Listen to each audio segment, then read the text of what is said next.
अस्सलाम वालेकुम students, I hope that all of you are fine. आज हम यूनिट 5 में से टॉपिक पढ़ेंगे atmospheric pressure. Then we will discuss typical properties of liquids and solids.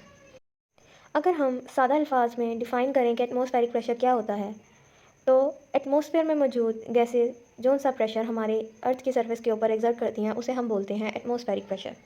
अब इस प्रेशर का मैग्नीट्यूड कितना होता है, यानी कितनी मिकदार होती है, उसको एक्सप्लेन करने के लिए हम एक एग्जांपल देते हैं कि ये प्रेशर उतना ही प्रेशर है जितना कि मरकरी का कॉलम, जिसकी जो हाइट है वो 760 मिलीमीटर हो, वो प्रेशर एग्जर्ट करे सी लेवल पर, तो ये एग्जैक्टली उतना ही प्रेशर होता है। ये तो simply word to word translation हो गई। अब हम इस बात को एक छोटे से एक्सपेरिमेंट की मदद से देख लेते हैं।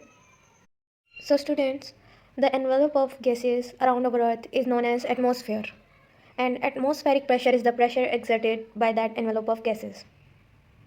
हमारी अर्थ के सेंटर यानी इक्वेटर पर ये जो एटमॉस्फेरिक प्रेशर है, हम कहते हैं कि ये बराबर है 76 सेंटीमीटर ऑफ मरकरी और in other word 760 millimetre of mercury के। अब हम देख लेते हैं कि ऐसा कैसे पॉसिबल है।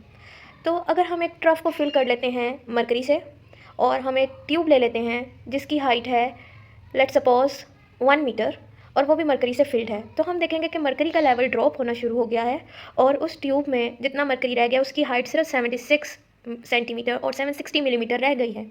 अब ऐसा क्यों हुआ बच्चों कि जो एटमॉस्फेयर है वो भी प्रेशर डाउनवर्ड एग्जर्ट कर रहे हैं, जबकि जो मरकरी है वो भी प्रेशर डाउनवर्ड ही एग्जर्ट कर रहा है। एज अ रिजल्ट मरकरी भी नीचे जा रहा है, लेकिन वो पॉइंट जहाँ पर मरकरी की तरफ से एक्सर्ट किए जाने वाला प्रेशर एटमॉस्फेरिक प्रेशर के बराबर हो जाएगा, वहाँ मरकरी मज़ीद डाउनवर्ड मूव नहीं करेगा। यही वजह है कि हम कहते हैं कि atmospheric pressure is equivalent to the pressure exerted by mercury column of 76 centimetre height. अब हम एक दफ़ा दोबारा से एटमॉस्फेरिक प्रेशर की डेफिनेशन देख लेते हैं। It is defined as a pressure exerted by a mercury column of 760 mm height at sea level. It is sufficient pressure to support a column of mercury 760 mm in height at sea level. Atmospheric pressure को major करने के काफ़ी ज़्यादा units हैं, that are 1 atmospheric, that is equal to 760 mm of mercury, that is also equivalent to 760 torr, that is also equivalent to 101325 Newton पर square metre. और Newton पर square metre को हम पास्कल भी बोलते हैं, तो हम इसे कह सकते हैं it is also equivalent to 101325 pascals. Now we will discuss our next topic, that is vapor pressure. But before discussing this topic, we will recall our previous topic, that was evaporation. Evaporation is an endothermic process by which a liquid converts into its certain gaseous form, जिसे हम vapours भी बोलते हैं।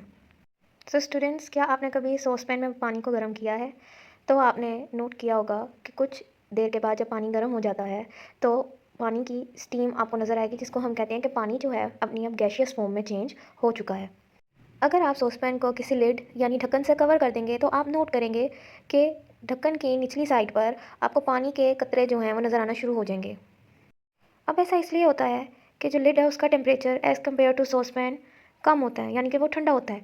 जब vapours का contact उस ढक्कन से या लिड से होता है तो वो दोबारा से लिक्विड में कन्वर्ट हो जाते हैं। That is the reverse of evaporation and is also known as condensation. Now let's discuss our topic, that is vapour pressure.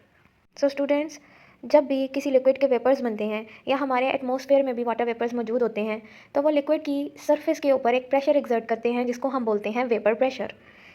In order to understand this concept more appropriately, we must consider that the evaporation is going on in a closed system. Now what is closed system? Closed system से मुराद ये है कि जहाँ पे भी हमारा reaction हो रहा है उसमें ना ही कोई मज़ीद कोई भी रिएक्टेंट ऐड हो सकता है, ना ही कोई प्रोडक्ट उस जगह से लीव कर सकता है। यानी कि जो है वो बस एक क्लोज्ड सिस्टम के अंदर है, ना उधर से बाहर जा सकता है और ना ही उसके अंदर आ सकता है। यानी कि हम अगर एवेपोरेशन की बात कर रहे हैं तो ये एक क्लोज सिस्टम में हो रहा है, यानी एवेपोरेशन के रिजल्ट में जितने वेपर्स बनेंगे वो वहाँ से लीव नहीं कर सकते। एज अ रिज़ल्ट क्या होगा कि वेपर्स जो हैं वो कंडेंस हो जाएंगे और दोबारा से चेंज हो जाएंगे वाटर के अंदर। इस सिनेरियो में जो वाटर वेपर्स बनेंगे वो वाटर की सरफेस के ऊपर एक प्रेशर एक्सर्ट करेंगे जिसको हम कहेंगे vapour pressure. On same time जो वाटर वेपर्स हैं वो कंडेंस होकर चेंज हो रहे होंगे वाटर में। अ पॉइंट विल कम कि जितनी रेट ऑफ एवेपोरेशन है उतना ही रेट ऑफ कंडेंसेशन हो जाएगा। This point is known as dynamic equilibrium state. Now we will discuss the factors upon which vapour pressure of a liquid depends. So the first factor is nature of liquid. जो polar liquids के अंदर force of attraction ज़्यादा होती है, इसलिए rate of evaporation slow होता है। और अगर रेट ऑफ एवेपोरेशन स्लो होगा तो वेपर्स कम बनेंगे और as a result vapour pressure भी कम होगा। जबकि नॉन पोलर लिक्विड्स के अंदर फोर्स ऑफ अट्रैक्शन वीक होती है, इसलिए एवेपोरेशन का जो प्रोसेस है वो फास्ट होगा, as a result vapour pressure भी ज़्यादा होगा। Second factor is size of molecules. जितना बड़ा साइज़ होगा मोलिक्यूल का, यानी मोलिकुलर मास ज़्यादा होगा, उतना ही जो रेट ऑफ एवेपोरेशन है वो कम होगा। जबकि मोलिकुलर साइज़ जितना छोटा होगा उतना ही रेट ऑफ एवेपोरेशन ज़्यादा होगा। फॉर एग्जांपल हेक्सेन का मोलिकुलर मास कम होता है डिकेन से, इसलिए हेक्सेन का रेट ऑफ एवेपोरेशन ज़्यादा है और इसी वजह से उसका वेपर प्रेशर भी ज़्यादा होगा।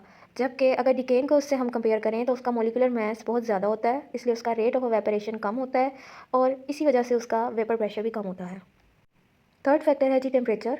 जितना ज़्यादा टेम्परेचर होगा उतना ही ज़्यादा रेट ऑफ एवेपोरेशन होगा, इन टर्न उतना ही ज़्यादा वेपर प्रेशर होगा। और अगर टेम्परेचर कम होगा तो रेट ऑफ एवेपोरेशन भी कम होगा, as a result vapour pressure भी कम होगा। Our next topic is boiling point. Evaporation एक ऐसा फिनोमेना है जो हर टेम्परेचर पर हो रहा होता है, लेकिन बॉइलिंग पॉइंट वो टेम्परेचर है जहाँ पर रेट ऑफ एवेपोरेशन मैक्सिमम होगा। जब रेट ऑफ एवेपोरेशन ज़्यादा होगा तो ऑब्वियस सी बात है कि वेपर प्रेशर भी ज़्यादा ही होगा। किसी भी लिक्विड का बॉइलिंग पॉइंट वो टेम्परेचर है जिस पर उस लिक्विड का वेपर प्रेशर इतना ज़्यादा होगा कि वो एटमॉस्फेरिक प्रेशर के बराबर आ जाए। Now we will discuss the factors upon which boiling point of a liquid depend. पहला फैक्टर है nature of liquid. Polar compounds में फोर्स ऑफ अट्रैक्शन ज़्यादा होती है, इसलिए उनका रेट ऑफ एवेपोरेशन स्लो होता है। जिनका रेट ऑफ एवेपोरेशन स्लो होता है उनका बॉइलिंग पॉइंट बहुत हाई होता है। जबकि नॉन पोलर कंपाउंड्स में फोर्स ऑफ अट्रैक्शन कम होती है, इसलिए उनका रेट ऑफ एवेपोरेशन ज़्यादा होता है। यही वजह है कि उनका बॉइलिंग पॉइंट कम होता है। दूसरा फैक्टर है intermolecular forces. Again polar compounds में इंटरमोलिकुलर फोर्सेस ज़्यादा होती हैं, इसलिए उनका बॉइलिंग पॉइंट बहुत ज़्यादा होता है। जबकि नॉन पोलर कंपाउंड्स में जो अट्रैक्टिव फोर्सेस हैं या इंटरमोलिकुलर फोर्सेस हैं वो वीकर होती हैं, इसलिए उनका बॉइलिंग पॉइंट जो है वो काफ़ी ज़्यादा कम होता है। थर्ड फैक्टर है जी एक्सटर्नल प्रेशर। बॉइलिंग पॉइंट जो है, जैसा कि मैंने आपको अभी बताया कि वो डिपेंड कर रहा होता है प्रेशर के ऊपर, यानी